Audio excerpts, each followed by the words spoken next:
Hey there, guys. We are Between Two Teeth. I'm Bobby. This is... Who are you? I'm Steffi Steph. Shout That's out, right. guys. She is Steffi Steph. Today, we are talking about advice for parents to advise their kids to get into medical school or dental school. Stephanie, go. I love this. So I just spent all morning at my niece's jiu-jitsu competition, and obviously she's 7 or 8 years old. That has nothing to do with what we're talking about. Yeah, so it does. So professional school is definitely not on her horizon right now. She's loving life as a little kiddo. She's 7.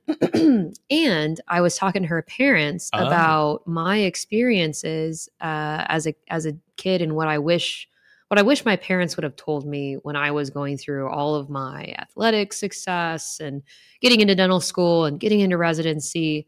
I wish I had people I wish I could have been able to not wrap my self-worth into my grades and into my wins and be able to tease apart the two of those, because it drops you on your butt when you're 20 or 30. And it's nice to be able to figure out who you are as a person that is completely separate from dental school or residency. So I asked the question, what advice do we have for parents? And you're going into this other thing. Right. So my advice for parents is to just stay away. Let them be. No, not at all, actually. Well, get to it, man. Get into your kid's life and try to find a way for them to separate who they are as a human that has nothing to do with their successes in life. So when they don't get into dental school, or when they don't get that first big job, or when they make that big mistake, or when they fail that big standardized exam, it's not crushing. Right.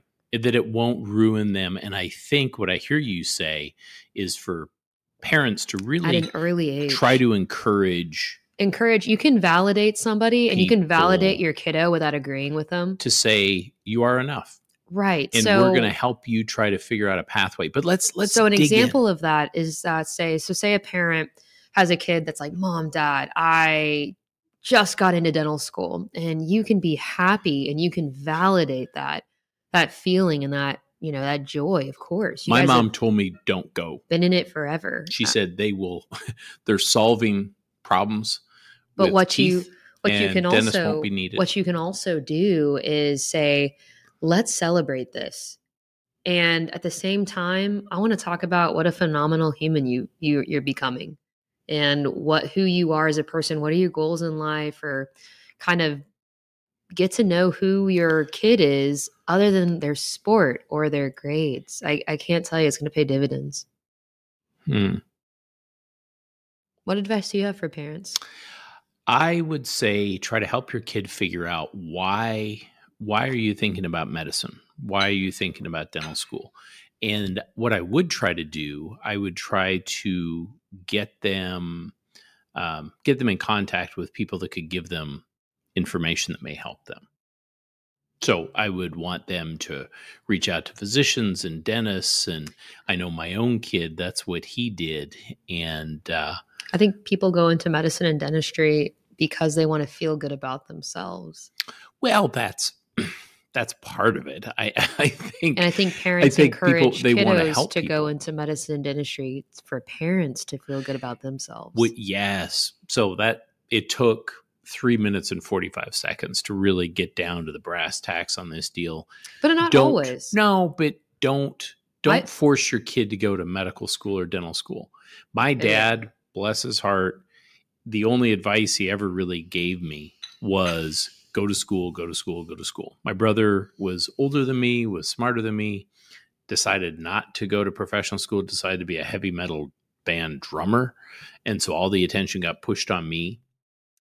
It worked out really well for me, but don't force stuff on your kids. Don't force your kid to be the athlete that you never were. Really help them sort out their why. Yeah, from an early age. And try to figure out how your kid can have healthy boundaries and for themselves, and try to figure out who they are.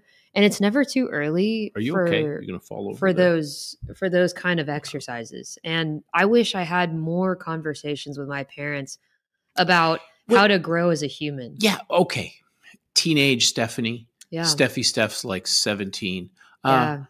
Mom, How can I grow as a human? Because, No, they don't listen. Because your kid's not going to sit there and ask you, but that's why you start early. Because your kids know what makes you tick as a parent. You're not wrong. Your kids want your attention. They want your attention. And they watch you. They watch you. They see your actions. I'm amazed. My oldest kid's 22 now. I really never thought he'd listen to me. Hardly ever.